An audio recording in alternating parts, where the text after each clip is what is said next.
నమస్తే. ఇందిరా పార్క్ దగ్గర ఉన్న నాతో పాటు చొప్పదండి మాజీ MLA Bharatiya Janata party senior నాయకులు బొడిగే శోభక్క ఉన్నారు. సో కొద్దిసేపటి క్రితమే సుప్రీంకోర్టు ఒక సంచలనమైన తీర్పు వెల్లడించింది. ఎస్సీ ఎస్టీ వర్గీకరణ సంబంధించి రాష్ట్ర ప్రభుత్వాలకు ఆదేశాలు జారీ చేసింది. సో మీకు అందరూ తెలుసు, సో చాలామంది రాజకీయ పార్టీ సంబంధించిన నాయకులు, ముఖ్యంగా ఎస్సీ నాయకులు బలమైన పోరాటం చేశారు. ఎస్సీ ఎస్టీ వర్గీకరణ జరగాల్సిందని చెప్పి. సో మొత్తానికి సుప్రీంకోర్టు ఒక తీర్పునైతే ఇచ్చినది. సో శోభక్క కూడా కొద్దిసేపు క్రితమే హైకోర్టు నుంచి వెళ్ళి ఇందిరా పార్క్ దగ్గరికి వచ్చినారు. సో శోభక్క ఎట్లా చూస్తూ ఉన్నారు? సో శుభ పరిణామంగా చూస్తూ ఉన్నారా? అధికార పార్టీలైన ఈ ప్రభుత్వాలు ఏం చేయబోతా ఉన్నాయి? ఇవన్నీ అంశాలపైన మాట్లాడదాం. శోభక్క నమస్తే. నమస్తే తమ్ముడు, మీకు కంగ్రాచులేషన్స్. సో మీరు ఎంతో బలమైన పోరాటం చేశారు జాతి కోసం. సో మొత్తానికి ఒక తీర్పు అయితే వచ్చినది. ఎస్సీ ఎస్టీ వర్గీకరణ చేయాల్సిందే అని సుప్రీంకోర్టు ఒక తీర్పునిచ్చింది. సో మీరు ఎట్లా చూస్తూ ఉన్నారు? ముందుగా రాము, సుప్రీంకోర్టు వల్ల మా మాదిగ జాతి కళ మందకృష్ణ మాదిగతో పాటు గలన్న శోభక్క మాలాంటి ఉద్యమకారులు, అంటే జాతిలో పుట్టినోళ్ళం, మాదిగ కులంలో పుట్టినోళ్ళము ఎన్నో అవమానాలు భరించి, బాధలు భరించి జాతి కోసం పోరాటం చేసిన వాళ్ళము. అందరినీ నాయకులను నమ్మినాం, మోసపోయినాం. కానీ వాళ్ళ సుప్రీంకోర్టు ఊహించలేని తీర్పు ఇవ్వడం అనేది, అంటే ఇక అంచెలంచెలుగా మేము అవమానాలను జీర్ణించుకుంటూ వస్తున్నాం.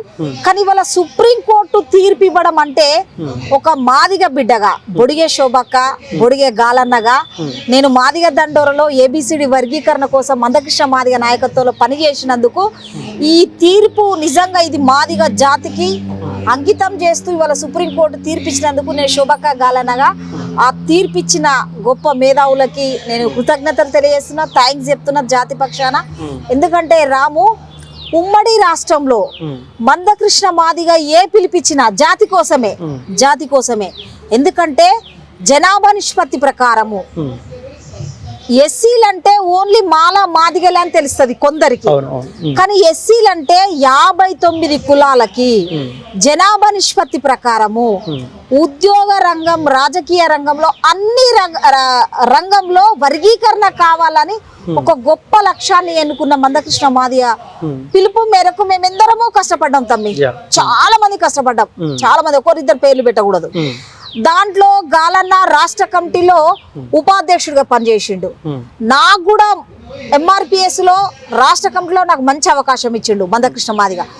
ఏ జిల్లాకి ఇన్ఛార్జ్ చేసినా కానీ రాత్రనక పగలనక మాదిగ జాతి కోసం, వర్గీకరణ కోసం ఏ పిలిపించినా కూడా ఆ పిలుపును అమలు చేసిన బిడ్డలుగా మేము అనుకునేది, ఈ జాతిలో పుట్టినందుకేనా ఈ సమాజం, ఈ వ్యవస్థ మమ్మల్ని అవమానపరుస్తుండ్రు అంటే, వర్గీకరణ అయితే నా జాతి ఉద్యోగ రంగంలో, రాజకీయ రంగంలో స్థిరపడతారు, అప్పుడు మాకు గౌరవం దక్కుతుంది అన్ని కులాలతోనే అనుకున్నాం.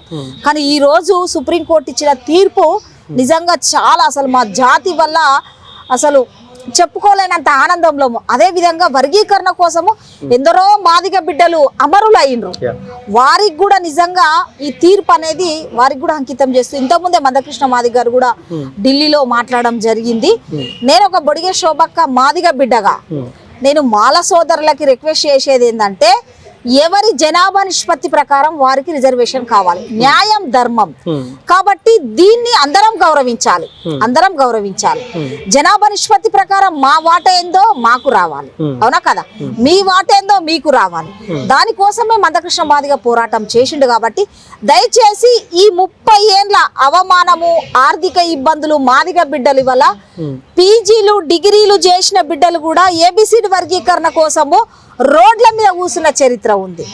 కాబట్టి దయచేసి వాళ్ళ అందరం సమానంగా బతకాలనే ఒక తీర్పు ఇవ్వడం జరిగింది. కాబట్టి అందరు కూడా ఏ గొడవలు లేకుండా తీర్పు కట్టుబడి ఉండాలని కూడా నేను విజ్ఞప్తి చేస్తాను. మీలాంటి వాళ్ళు చేసిన పోరాటం 30 ఏండ్ల పోరాటంలో సో అనుకున్నారా ఏదో ఒక రోజు ఈ తీర్పు మనకు పాజిటివ్గా వస్తుంది, సో నిజంగా సుప్రీంకోర్టు ఇన్వాల్వ్మెంట్ ఉంటుంది అన్న ఆలోచన మీలో ఎప్పుడన్నా వచ్చిందా? ఆ లక్ష్యంతోనే మేము వర్గీకరణ కోసం పోరాటం చేసినాం రాము. దాంట్లో భాగంగా నేను ఒక విషయం చెప్తా. 98 ఏప్రిల్ 23న అసెంబ్లీ ముట్టడి కార్యక్రమం పెట్టిండ్రు మందకృష్ణ మాదిగ. చలో అసెంబ్లీ ముట్టడి కార్యక్రమం. దాంట్లో మేము ఒక 5గురం మహిళలం పోయినాం. మహిళా అధ్యక్షురాలు, రాష్ట్ర మహిళా అధ్యక్షురాలు మేరీ మాదిగ, మేము 5గురం మహిళలం పోయినాము. కడుపులో కరపత్రాలు పెట్టుకొని పోయినాం అసెంబ్లీకి. అసెంబ్లీ నడుస్తున్న క్రమంలో కరపత్రాలన్నీ కూడా పంపించేసినాం. దెబ్బల పడ్డాం మేము. హాస్పిటల్లో జాయిన్ అయినాం. నా కొడుకు చిన్నోడు, మేము హాస్పిటల్లో జాయిన్ అయినాం. ఆ ఫోటో ఆ న్యూస్ కూడా మీకు పెడతాం. అంటే జాతి కోసం అట్లా తెగించినాం. అయితే ఎన్నడున్నా పోరాటం చేస్తున్నాం. మాదిగ జాతికి ఫలితం అందుతుంది, అదేదో రూపకంగా మాత్రం వర్గీకరణ అనే ఫలం మాత్రం అందుతుంది అనే ఒక గొప్ప లక్ష్యంతోనే, దూరదృష్టితోనే పోరాటాలు చేసినాం. కానీ ఆ పోరాటంలో తమ్మి 30 ఏళ్ల పోరాటంలో ఎక్కని గడపలేదు. రాజకీయ నాయకుని కలవని రోజు లేదు. ఎలక్షన్లు వస్తే రాము అన్ని పార్టీలు మాదిగ జాతిని ఉపయోగించుకున్నారు. వర్గీకరణ కోసము మేము ఏదైనా చేయగలుగుతాం అన్నారు. కానీ అందరూ మర్చిపోయినరు. కానీ వాళ్ళ పార్టీ పేరు చెప్పవలసిన అవసరం లేదు. కానీ సుప్రీంకోర్టు తీర్పు వెనుక ఒక బలమైన శక్తి మాత్రం పనిచేసింది. అంటే ఈ పోరాటం, మందకృష్ణ మాదిగ పోరాటము అందరినీ కలుపుకొని పోరాటం చేసిన ఫలితం మాత్రం మందకృష్ణ మాదిగకి, వాళ్ళ జాతికి మాత్రం, మాలాంటోళ్ళకు మాత్రము దక్కింది తమ్మి. ఆనందం ఉన్నది. సరే, ఆనాడు మేము పోరాటం చేసినప్పుడు 25-26 సంవత్సరాల మా ఏజ్తో పాటు కూడా ఇవాళ పేపర్ స్టేట్మెంట్లు రావడం జరిగింది. అంటే ఆనాడు ఉడుకు రక్తం గాలన్న శోభక్కగా ఉడుకు రక్తాన్ని జాతికి అంకితం చేసినందుకు ఆనాడు అవమానపడ్డం కావచ్చు, బాధపడ్డం కావచ్చు. కానీ ఇవాళ సుప్రీం కోర్టు ఇచ్చిన తీర్పు మాత్రం ఆనందం వ్యక్తం చేస్తున్నాం తమ్మి. ఓకే, ఏ తీర్పు అయితే సుప్రీం కోర్టు ఇచ్చిందో, సో ఆ తీర్పు రాష్ట్ర ప్రభుత్వాల చేతిలో సుప్రీం కోర్టు పెట్టింది. సో ఏం డిమాండ్ చేస్తారు మీరు రాష్ట్ర ప్రభుత్వాన్ని? తప్పకుండా అంటే ఇప్పుడు ఇక్కడ తెలంగాణ రాష్ట్రంలో తెలంగాణ ఉద్యమంలో కూడా బొడిగే శోభక్క, గాలన్నగా పోరాటాలు చేసినాం. తప్పకుండా ఇవాళ ఇక్కడ రాష్ట్ర ప్రభుత్వం కూడా సుప్రీం కోర్టు ఇచ్చిన తీర్పును తప్పకుండా ఎస్సీ వర్గీకరణ ఇక్కడ అమలు కావాలి. అది రాజకీయ రంగంలో, ఉద్యోగ రంగంలో కూడా, మెయిన్ ఉద్యోగ రంగంలో కూడా, విద్యా ఉద్యోగ రంగంలో, రాజకీయ రంగంలో కూడా మా జనాభా నిష్పత్తి ప్రకారము తప్పకుండా ఈ తెలంగాణ రాష్ట్రంలో కాంగ్రెస్ ప్రభుత్వం అమలు చేయాలని బొడిగే శోభక్క, గాలన్న మాదిగ బిడ్డగా నేను డిమాండ్ చేస్తాను రేవంత్ రెడ్డి గారిని. ఓకే, అసెంబ్లీ సమావేశాలు జరుగుతూ ఉన్నాయి. సో బీఆర్ఎస్ పార్టీ, అధికార పార్టీ ఒకరిపైన ఒకరు విమర్శలు చేస్తూ ఉన్నారు. సో మధ్యలో మీ బీజేపీ ఎమ్మెల్యే కాస్త సేఫ్ జోన్లో ఉన్నట్టుగా అనిపిస్తూ ఉంది. సో అబ్జర్వ్ చేస్తున్నారు అసెంబ్లీ సమావేశంలో ఏం జరుగుతూ ఉంది? నిజంగా ప్రజా సమస్యలపైన చర్చ జరుగుతున్నట్టు అనిపిస్తూ ఉందా? ఒకటి రాము, నేను డైలీ చూస్తున్నా. ఇప్పుడు వ్యక్తిగతంగా మీరేం చేసిర్రు, మేమేం చేసినాం అనేదే జరుగుతున్న అసెంబ్లీలో 90% అదే ఎజెండా జరుగుతుంది. కేటీఆర్ మాట్లాడితే ముఖ్యమంత్రి గారు కౌంటర్ వేయడం, ముఖ్యమంత్రి గారు మాట్లాడితే హరీష్ రావు గారు కౌంటర్ వేయడం. 4 కోట్ల తెలంగాణ ప్రజలకి 10 ఏళ్ల కాలంలో టిఆర్ఎస్ పార్టీ ఏం చేయలేదు, అవునా కదా? కాంగ్రెస్ పార్టీని ప్రతిపక్షంగా మీరు చేయలేదు, ఎట్లాగో 10 ఏళ్ళు టిఆర్ఎస్ పార్టీ పరంగా చేయలేదు. కానీ కాంగ్రెస్ పార్టీ చేసే విధంగా సలహాలు, సూచనలు ఇవ్వాలి. కానీ వ్యక్తిగత దూషణలకు పోయి ఒక గౌరవమైన వేదిక అసెంబ్లీ, 4 కోట్ల తెలంగాణ ప్రజల కళ, ఏం జరుగుతుంది, ఏం ఆదుకుంటారు ప్రజలను ఈ అసెంబ్లీ ద్వారా అనేది ప్రజలందరూ కూడా టీవీల ముందు కూర్చొని చూస్తారు కళ అది. కాబట్టి అలాంటి ఎజెండా పక్కకు పెట్టేసి నువ్వు ఇయ్యలేదు మేము ఇస్తున్నాం, నువ్వు ఇచ్చేదేదో చూపించు అంటే ఇవాళ వ్యక్తిగత దూషణలకు ఎక్కువ టైం ఇస్తారు, విలువైన టైం వృధా చేస్తారు. నాకు అది చాలా బాధ అనిపించింది. ఇప్పుడు నిన్న సబితా ఇంద్రారెడ్డి గారి విషయంలో, మాజీ మంత్రి గారి విషయంలో రేవంత్ రెడ్డి గారికి, ముఖ్యమంత్రి గారికి, సబితా ఇంద్రారెడ్డి గారికి నిన్న రోజంతా టైం వేస్ట్ అయింది, అవునా కాదా? నేను దయచేసి బలమైన ప్రతిపక్షం, మాకు బీజేపీ వాళ్ళకు ఉన్నోళ్ళకి అవకాశం ఇస్తలేరు. ఇస్తే మా వాళ్ళు నిక్కచ్చిగా మాట్లాడేసరికి, మా బీజేపీ ఎమ్మెల్యేలు నిక్కచ్చిగా మాట్లాడేసరికి మైకు సరిగిస్తలేరు, అవునా కదా? మీడియా పాయింట్ దగ్గర పోయి మాట్లాడతారు. ఇక కేసీఆర్ కుటుంబం నుండి వచ్చిన హరీష్ లాంటి వాళ్ళు, కేటీఆర్ లాంటి వాళ్ళు రేవంత్ రెడ్డి గారి మీద, కాంగ్రెస్ పార్టీ మీద అక్కసితో మాట్లాడినట్టుగా కనబడుతుంది మనకు. కానీ ఎవరి తప్పు? నిన్న సబితా ఇంద్రారెడ్డి కొంత ఆవేదన గురైనట్టు, లేకపోతే ఆమె ఏడుస్తున్నట్టు బయట మొత్తం ప్రపంచానికి చూపించినారు. సో రేవంత్ ఏమైనా తప్పిదా మాట్లాడిండా? అంటే ఆనాడు కాంగ్రెస్ పార్టీని సబితా ఇంద్రారెడ్డి వీళ్ళు మోసం చేసిన వాళ్ళే కదా, మోసం చేస్తారు, రేపు పొద్దుగాల మిమ్మల్ని కూడా ముంచే అవకాశం ఉంటుందని చెప్పి కొన్ని వ్యాఖ్యలు చేసిండు. వాస్తవానికి చెప్పాలంటే వాళ్ళిద్దరు ఆ ఎజెండా అందులో పెట్టుకోకూడదు. ఒకవేళ సబితా ఇంద్రారెడ్డి గారు అన్నా కానీ ముఖ్యమంత్రి హూందాగా ఉండి ఇది మనం బయట మాట్లాడుకుందాం అక్క, ఇది అసెంబ్లీ, ఇది అసెంబ్లీ 4 కోట్ల తెలంగాణ ప్రజలకు సంబంధించిన బడ్జెట్. ఈ బడ్జెట్ సమావేశాలలో ఏ వర్గానికి ఎక్కడ ఏంది అనేది చాలా విలువైన టైం కాబట్టి మనం ఇక్కడ కాకుండా బయట స్టేజీలు ఉంటాయి కదా, వాళ్ళకి వేదికలు ఉంటాయి కదా, అక్కడ మాట్లాడుకుందామని హూందాగా ముఖ్యమంత్రి గారు దాన్ని డైవర్ట్ చేయనుండే. అవునా కదా? ఇప్పుడు కాంగ్రెస్ పార్టీ మంచి విషయాలు చెప్పబోతున్న క్రమంలో టిఆర్ఎస్ పార్టీ అడ్డుకున్నట్టు కనబడుతుంది. అవునా కదా? నిన్న సబితా గారి విషయంలో ఒక రోజంతా వేస్ట్ అయింది. అంటే టిఆర్ఎస్ వల్ల ఆలోచన విధానం ఏంది అర్థమైతలేదు. అవునా కదా? ఆలోచన విధానం వాళ్ళు ఏం క్వశ్చన్ చేయాలి టిఆర్ఎస్ వాళ్ళు? నిరుద్యోగులకి 4,000 భృతి ఇస్తా అన్నావు, ఎందుకు ఇస్తలేవన్నాను. ఉద్యోగ నోటిఫికేషన్ కోసం క్వశ్చన్ చేయాలి. అవునా కదా? రైతులకి వల్ల రైతు భరోసా ఇవ్వలే, రైతు భరోసా ఊసే లేదు. నాట్లు వేసుకున్నారు కదా, అయిపోయింది కదా, ఎప్పుడో ఇయ్యాలి కదా, 15,000 ఇస్తున్నారు కదా ఎకరానికి. అవునా కదా? ఇది సబితా ఇంద్రారెడ్డి గారు క్వశ్చన్ చేయాలి. ఏమని? రుణమాఫీ కంటే ముందు రైతు భరోసా ఇస్తాను కదా, ఇప్పుడు సీజన్, రైతులకు సీజన్ కదా, మరి కేసీఆర్ సీజన్ అప్పుడు వేసిండు, మేము వేసినాం, మనం వెయ్యాలి 15,000 అని అది క్వశ్చన్ చేయండి. అంటే ఇద్దరు అనుకోని అసెంబ్లీని ప్రజల్ని డైవర్ట్ చేస్తున్నట్టుగా అనిపిస్తుంది. అవునా కాదా? ఇప్పుడు డిఎస్సి మీద మొన్నటి దాకా నిరుద్యోగులు ధర్నాలు చేసిర్రు, ఓయూలో మనకు అక్కడ ఇక్కడ. అవునా కదా? పొడిగించాలి, దద్దరిల్లుతుంది. అంటే ఇప్పుడు బలమైన ప్రతిపక్షం అని మీరు అనుకుంటే ఇగో ఇలాంటి వాటికి మీరు ఒక వేదిక, అది అసెంబ్లీ. అవునా కదా? ఒక గొప్ప అవకాశం, అది మాట్లాడాలి. తమ్ముడు అని లేదా కాంగ్రెస్ కు రమ్మని ఇవన్నీ ఏంటండి? అంటే ఇవాళ 4 కోట్ల తెలంగాణ ప్రజల్ని డైవర్ట్ చేయడంలో టిఆర్ఎస్ పార్టీ పక్క పాత్ర పోషిస్తున్నట్టుగా అనిపించింది నాకైతే. ఏమీ పసలేదు టిఆర్ఎస్ వాళ్ళు మాట్లాడే దాంట్లో, ఏమీ పసలేదు. సో మీకు ఒక 8 మంది ఎమ్మెల్యేని గెలిపించారు, 8 మంది ఎంపీలకు కూడా అవకాశం ఇచ్చారు. పబ్లిక్ ఇబ్బంది పడుతున్నారు ఈ తక్కువ సమయంలో కాంగ్రెస్ పార్టీ అధికారంలో ఉన్నప్పుడు. సో మీ పార్టీ స్టాండ్ ఏంది, ఎందుకు అంత సైలెంట్ ఉన్నట్టుగా అనిపిస్తా ఉన్నది? రాము, ఎక్కడ కూడా మేము తమ్ముడు సైలెంట్ ఉండలే. మా బీజేపీ ఎమ్మెల్యేలు అసెంబ్లీ స్టార్ట్ అయిన కాడి నుండి కంటిన్యూ మొన్న అర్ధరాత్రి దాకా నడిచింది.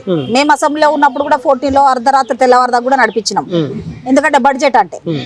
మా ఎమ్మెల్యేలు అసెంబ్లీలో అర్ధరాత్రి నడిచేంత వరకు అసెంబ్లీలో ఉంటారు. కానీ మా కాడికి వచ్చేసరికి, మా ఎమ్మెల్యేలు మాట్లాడేసరికి అది డైవర్ట్ అయిపోతుంది. ఇంకొకటి, ఒక ఎమ్మెల్యే మాట్లాడేటప్పుడు, ప్రజల పక్షాన మాట్లాడేటప్పుడు సంబంధించిన మంత్రులు, ముఖ్యమంత్రి గారు వెయిట్ చేసి పాయింట్ వైజ్ గా నోట్ చేసుకొని జవాబిస్తే అయిపోతుంది. అలా వ్యక్తిగతం ఏం లేదు. ఇంకొకటి, బీజేపీ ఎక్కడ కూడా సైలెంట్ లేదు తమ్ముడు. అక్కడ పార్లమెంట్ లో బడ్జెట్ సమావేశంలో పద్దుల మీద మాట్లాడతారు, ఇక్కడ కూడా బడ్జెట్ సమావేశంలో పద్దుల మీద మా వాళ్ళకి మాట్లాడే అవకాశం వస్తే మా వాళ్ళు మాట్లాడతారు. ఏది మాట్లాడినా తమ్మి ఇవాళ 4 కోట్ల తెలంగాణ ప్రజల కోసమే మాట్లాడుతుంది బీజేపీ పార్టీ, ఇది పక్కా. కానీ నేను ఒకటే గుర్తు చేసేది ఏంటంటే, టిఆర్ఎస్ పార్టీ, బీఆర్ఎస్ పార్టీ నాయకులకి ప్రజలని 10 ఏళ్ళు మోసం చేసిండ్రు. అసెంబ్లీలో కూడా నిక్కచ్చిగా నిలబడి 4 కోట్ల తెలంగాణ ప్రజలకు కాంగ్రెస్ పార్టీ అధికారంలోకి రాకముందు ఏమి హామీ ఇచ్చిందో అవి గుర్తు చేయడంలో, అవి క్వశ్చన్ చేయడంలో మీరు విఫలమైపోయినరు. ఇది పక్కా 4 కోట్ల తెలంగాణ ప్రజలకు అర్థమైపోయింది. ఓకే, కేసీఆర్ ఎందుకు హాజరు కావట్లేదు అసెంబ్లీకి? ఒకరోజు వచ్చినట్టుండు, బడ్జెట్ సమావేశాల్లో భాగంగా ఒకరోజు వచ్చినట్టుండు.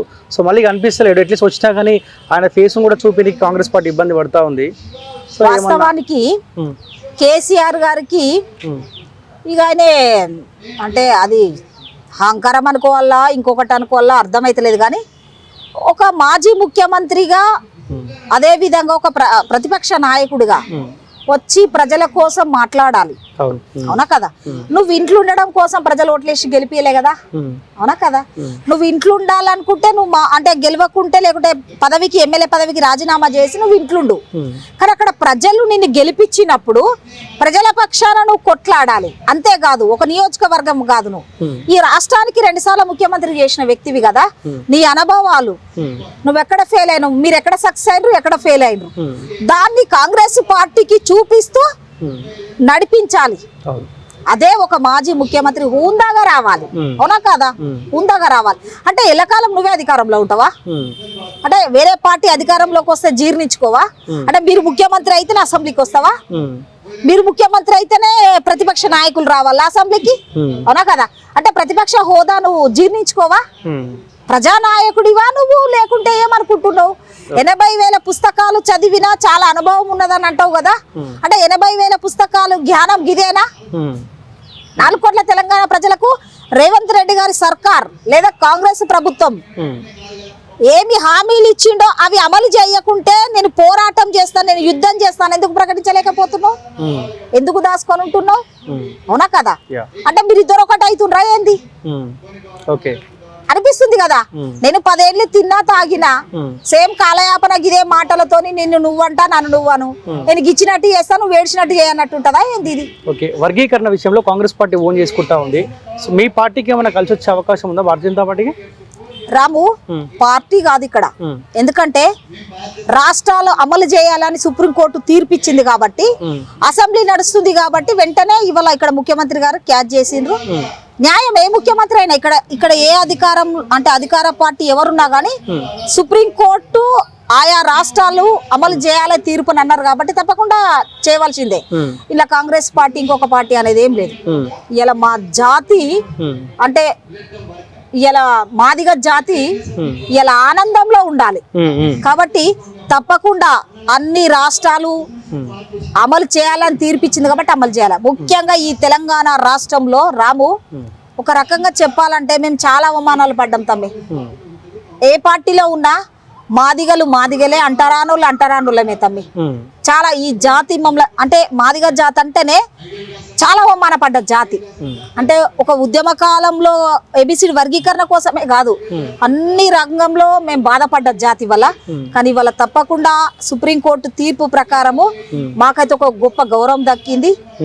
ఇక్కడ తప్పకుండా రేవంత్ రెడ్డి గారి సర్కార్ కాంగ్రెస్ పార్టీ సుప్రీంకోర్టు ఇచ్చిన తీర్పు విద్యా రంగంలో, ఉద్యోగ రంగంలో, రాజకీయ రంగంలో జనాభా నిష్పత్తి ప్రకారం మా మాదిగల వాటా తప్పకుండా అమలు చేయాలి. ఎస్సీలంటే 59 కులాలు. నిజంగా ఈ రోజు నాకు తీర్పు వస్తుంది, కొంచెం ఇంకేమన్నా లేట్ అవుతుందేమో అనుకున్నా. ఒకవేళ వస్తుందని తెలిస్తే మాత్రం బొడిగే గాలన్న బ్రహ్మాండమైన కరపత్రాలు వేసిండు. మా ఉపకులాలెన్ని, మాల ఉపకులాలేంది అని. ఆ కరపత్రం మీకు ఇస్తారాము ఎప్పుడైనా కూడా. అట్లా గాలన్నా బొడిగే గాలన్నా సంపూర్ణంగా మ్యాటర్ రాసిండు. మేము ఎలా మోసపోతున్నాం, ఎలా ఇబ్బందులు పడుతున్నాం, మా వాటా ఎంత, మేమెంత ఉన్నాము ఈ ఉమ్మడి రాష్ట్రంలో అని. కాబట్టి ఆ కరపత్రం మీకు ఇస్తామి, తప్పకుండా కాంగ్రెస్ ప్రభుత్వం అమలు చేయవలసిందే. కానీ ఒక గొప్ప ఆలోచన మాత్రం అంటే తమ్మి అంటే గౌరవ ముఖ్యమంత్రి గారు చంద్రబాబు నాయుడు ఇక్కడ ఉమ్మడి రాష్ట్రంలో తన ముఖ్యమంత్రిగా ఉన్నప్పుడు మేము వర్గీకరణ కోసం ఫైట్ చేసినప్పుడు మాత్రము అసెంబ్లీలో తీర్మానం చేసి పార్లమెంటుకు పంపిన చరిత్ర మాత్రము చంద్రబాబు నాయుడు గారికి ఉంది. కాబట్టి అంటే ఈ రోజు వచ్చిన తీర్పు కూడా చంద్రబాబు నాయుడు గారికి మేము జాతి పక్షాన, మాదిగ జాతి పక్షాన మేము రుణపడి ఉంటాం సార్. ఎందుకంటే ఆనాడు అసెంబ్లీలో తీర్మానం చేయడం వల్ల, వర్గీకరణ తీర్మానం చేయడం వల్ల కొంతమంది మాదిగ ఉద్యోగస్తులకు ఉద్యోగాలు వచ్చినాయి. అందులో ప్రొఫెసర్ కాశీం సార్ ఒక ఇంటర్వ్యూలో కూడా చెప్పిండు. అంటే మేము గొప్పగా అనుకున్నాం, చూసినావా ఒకసారి అసెంబ్లీలో తీర్మానం కావడం వల్ల, ఆ తీర్మానం చంద్రబాబు నాయుడు గారు డేర్ చేసి చేయించడం వల్ల మాకు వచ్చిందని. అంటే కాశీం సార్ లాంటి వాళ్ళు ఇంకా చాలా మంది ఉద్యోగాలు పొందిండ్రు, అంటే ఏళ్ళ మీద లెక్క పెట్టినట్టుగా. ఇవాళ దీంతో తప్పకుండా ఈ రాష్ట్రంలో నా మాదిగ జాతి అన్ని కులాలతో సమానంగా ఇలా గౌరవంగా బతికే తీర్పు మాత్రం ఇవాళ సుప్రీంకోర్టు ఇచ్చింది. Okay, anyway thank you so much. Once again congratulations. సరే, బీజేపీ మాజీ MLA Choppadandi fire brand Bodige శోభక్కతో స్పెషల్ ఇంటర్వ్యూ చూసండి college TV. Thank you so much.